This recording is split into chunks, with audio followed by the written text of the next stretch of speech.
Hello, Sally. Good morning. Hello, teacher. Yeah, so where are you right now, Sally? I'm in my grandparents' house. Oh, wow, that's great. What are you gonna do there? I just meet my cousins and spend time with them. All right. That sounds fun. How many days are you going to stay there?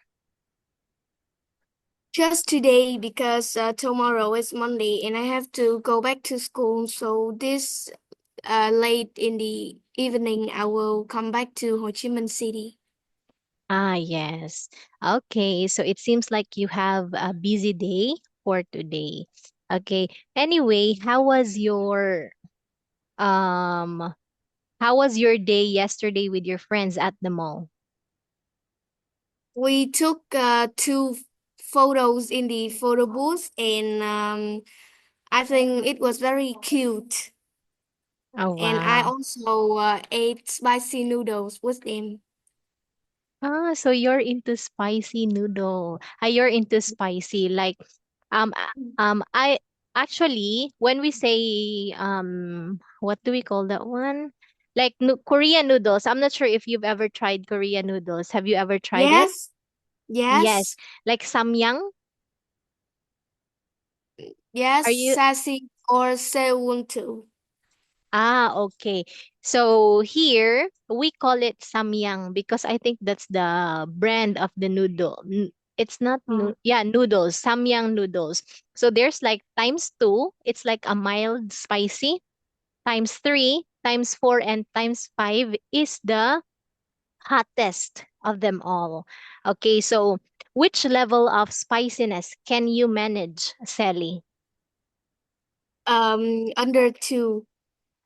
Two Uh, is the maximum. Yes, I can't eat three, four, or over it. Yeah. Me, I'm not into spicy. Even like under two, I'm not into it. I don't I know like why. spicy food. Wow. Well, you're so brave because you like spicy food. Okay. So anyway, Sally, without further ado, we are going to continue with unit 14 exercises. Okay. So we are now here in question number 4. So, do you know an unusual story about an animal, Sally? If so, tell it. Mm, Maybe just like a imagination story that I used to read in the book. Yes, it doesn't matter as long as it is a story about an animal, whether it's just fiction or non-fiction, that's fine. Do you know the story uh, Red Little Riding Hood? Oh yes. Yes, that one. Okay. So yeah, since we both know about Little Red Riding Hood, so what's the favorite part of the story that you couldn't forget up until now? And what did you learn from it, Sally? I think my favorite part of the story is when the wolf eat the grandmother and then the wolf pretend to be the grandmother and lie on the bed. I think it's very special because in real life, of course, it won't happen. Yes.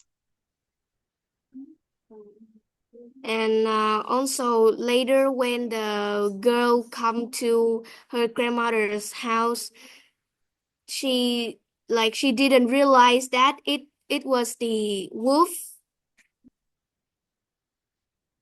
Okay. So why do you like that part of the story?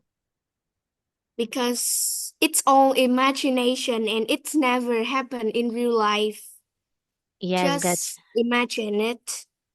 that's right. That's the power of fiction stories. Yes, a story that is created by just the power of imagination. Okay. So, what other fiction stories that you know, Sally? Do you know the story of a bird that like relate to star fruit? I'm not familiar with that one. What about it? I don't remember the whole story, but I remember that the bird like there was a family and the brother who owned a house from their parents, and then when the bird come into their house, the bird said that if the bird can get one star fruit, the bird will bring gold to the family, and then later the bird the like I don't remember the whole story just like that. Ah, all right. So since you shared to me that story, okay, so that is actually one of the example of a fable story. So when you say fable, this is how it spells Fable. Okay, it is a story where the characters are mostly animals. Okay, Oh, many people love fable stories because even though that it's not true, it can be uh connected to real life. And the best thing about fable story is we learn something about it at the end. One example is the three little pigs. Have you ever heard about it? yes. Yes, so that is one of the best example of fable story. So what can we learn at the end of it? The end of the story, Three Little Pigs. Yes,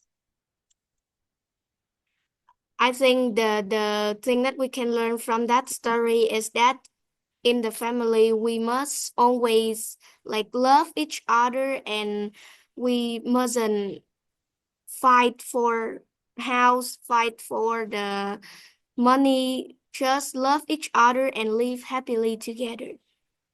That's the best. that's right. And another one is to mind your own business. Okay, because in the story of Three Little Pigs, if you could remember about the fox, the fox keeps on ruining the three little pigs' houses. However, when the fox went to the third little pig's house, it was made of bricks.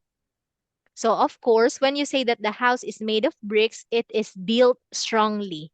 Okay, no one Yeah. can ever destroy it. Okay, compared to the first little pig, the house was built, it was made of sticks. The second little pig, it was made of, I forgot, I think straws, like the nipa straws, like that. So when the fox just blew wind into their house like that, so it fell down. Okay, and to the third little pig, the fox tried to ruin its house, however he couldn't. So the fox thought that, oh, I'm gonna climb up to the roof, then to the chimney. Do you know what a chimney is? Yes. Yes. So the chimney is where the smoke comes out from the house.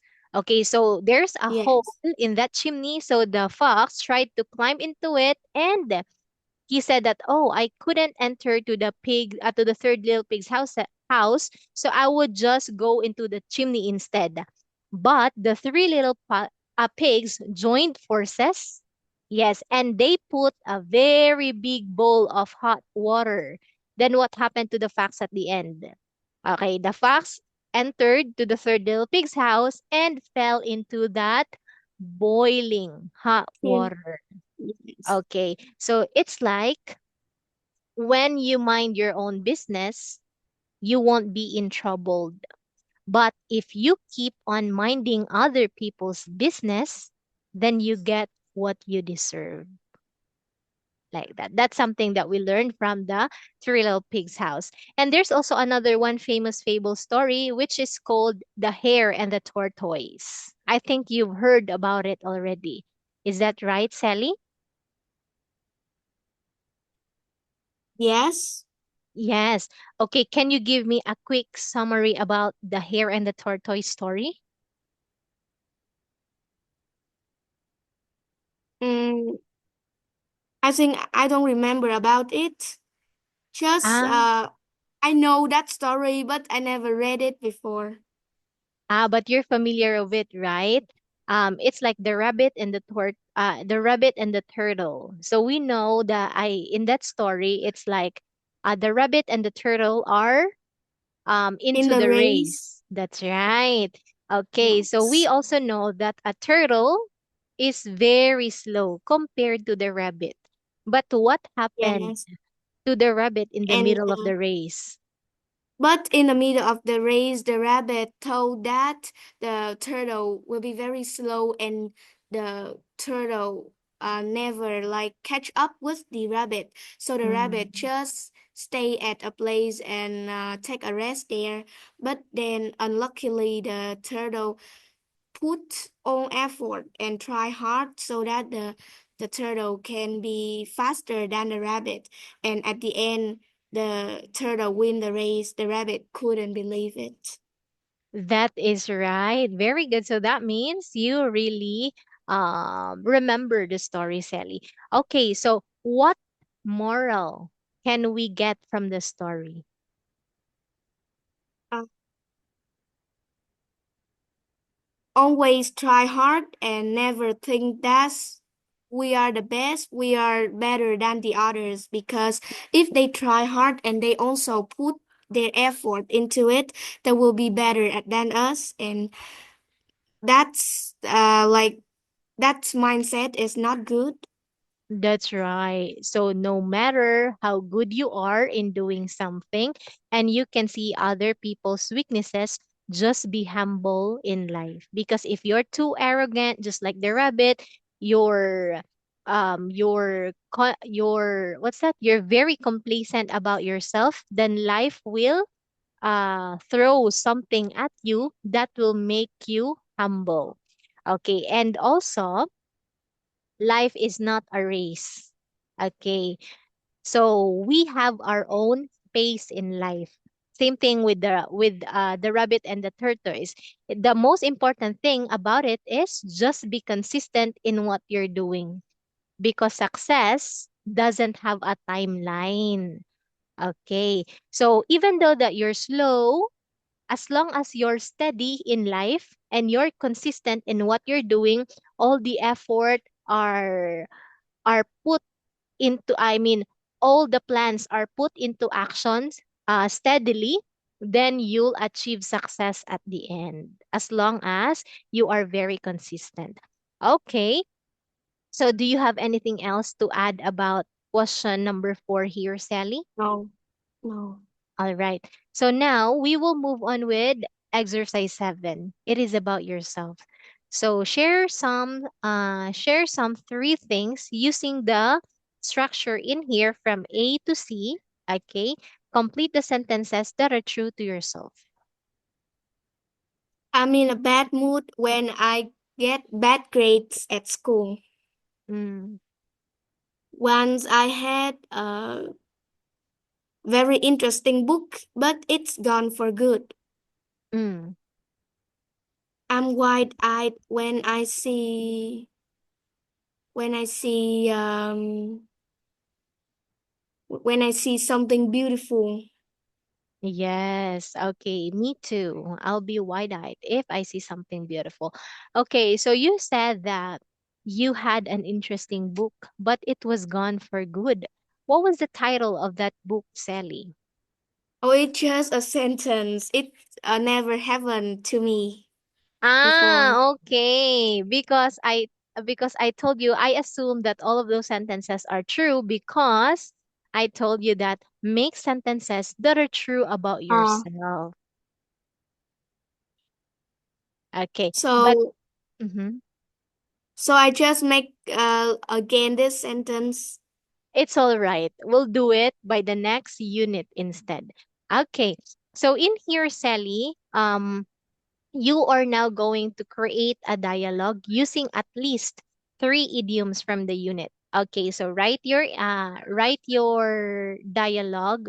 Then we will practice that one later on. You can actually send your answer in the chat box here in Zoom. So What? here are the idioms. Yes, Okay. Sally?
I'm finished. All right. So here we have Tim and Katie. So I'll be um Tim and you'll be Katie. Let's get started. Hi, Katie. How are you today? Is everything good? Oh no, I'm in a bad mood. Someone made off with my ring yesterday. Oh no. Could you find it back? Actually, no. I could not get it back and I'm sure that it will be lost for good. It must be very expensive. I hope you can find it back. You should tell our head teacher. She can help you find it. Yes, I will talk to her later. Very good. So you have here gone for good, made off with something, and in a bad mood. So it is well created, Sally. Good job on that one. Now, since we are done with that one, so we will have this dictation. Okay. So I think we still have much time or maybe enough time for you to write your answer. Okay. Or same thing with the previous one. You can write it on the paper and take a picture of it. So But my whichever, mom is not here, ah, so I can't not borrow her phone. it's all right. So just write it on the paper, then read it after. No need to take Uh, a picture. Okay, so here I have slide 2, slide 2, 11.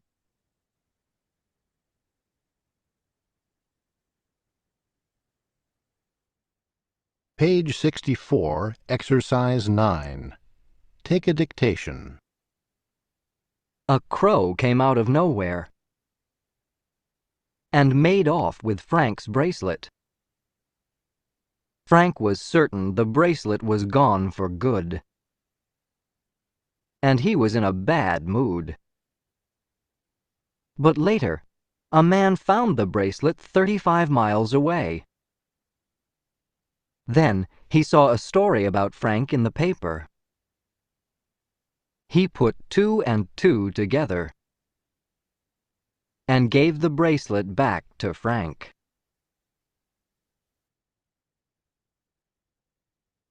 Do you want to listen again, Sally? yes, Okay. Page 64, Exercise 9. Take a dictation. A crow came out of nowhere and made off with Frank's bracelet. Frank was certain the bracelet was gone for good, and he was in a bad mood. But later, a man found the bracelet 35 miles away. Then he saw a story about Frank in the paper. He put two and two together and gave the bracelet back to Frank.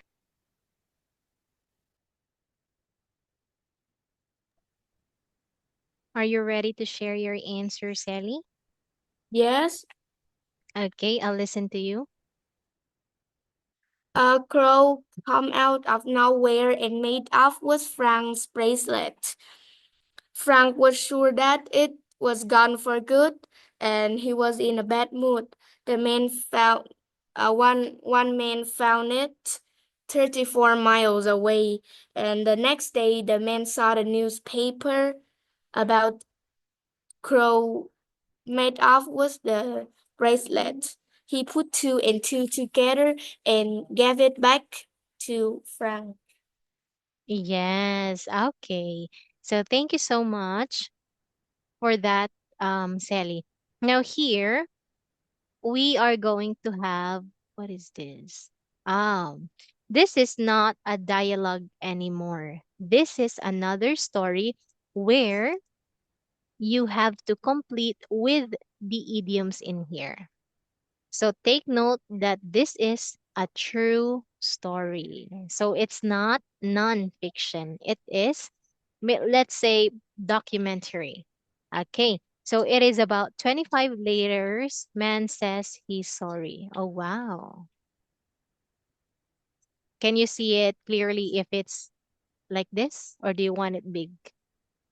No, it's okay. Okay, Sally. Oh, wait, let me take a picture of this idiom first Okay. so that I can send it to you.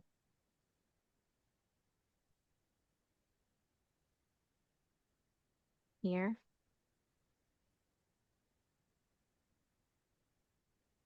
Okay, so I just write it in a chat box. Oh, it's okay. No need to write. Just read it immediately while you are reading the story. Okay. Um,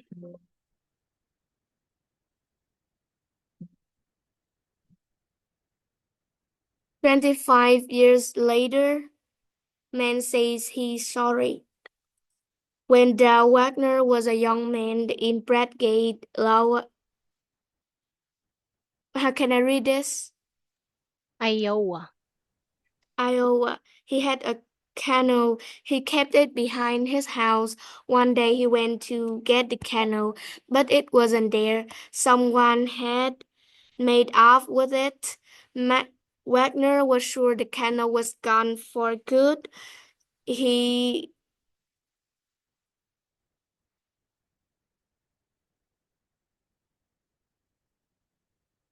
um he was in a bad mood when he went to report the crime to the police. 25 years later, the post office in Bradgate received an envelope addressed to the postmaster. There was $150 in the envelope. There was also a letter. The letter writer said that 25 years ago, he worked on a train that pulled into Bradgate. A canoe, a canoe caught his eye and he took it. I'm not proud of what I did. Please give the money to the owner of the canoe if you can find him.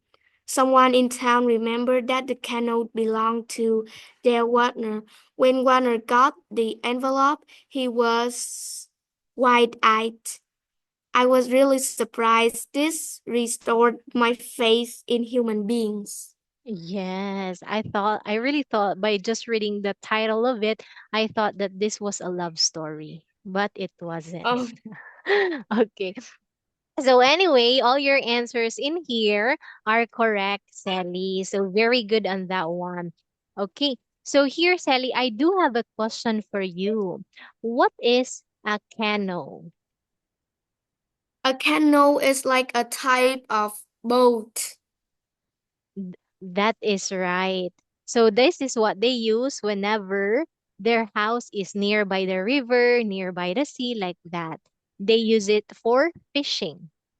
Okay, it's like a small boat, but it's not really like a boat. Okay, so when you use the canoe, it is paired with some paddles. Okay, Yes. so anyway, do you have any question about this story? No. Okay, since you don't have any question, I will be the one asking you a question instead. It's because we cannot proceed with Unit 15 because we're running out of time. So here, based on this story, Sally, who are the characters? The characters are Wagner, the police, um, the man who wrote the writer of the letter. That is right. So who is Dale Wagner? Dale Wagner is the one who lost his canoe 25 years ago. That's right. Okay, and where does he live? He live in Bradgate That is right. Do you know where Bradgate is? in USA. Are you sure? Yes, because the title is Bradgate, USA. Ah, yes, you are correct. Actually, yes, I didn't notice this one. Okay, I actually searched about it just when I asked you, are you sure? Like that, because I'm not familiar with Bradgate. So anyway, thank you so much for answering my questions here, Sally. You are a great student as always, so keep it up. And since it's already time, so we'll just call it a day. So see you next week and enjoy the rest of your day and keep safe going home. Goodbye, Sally. Goodbye, teacher. Bye.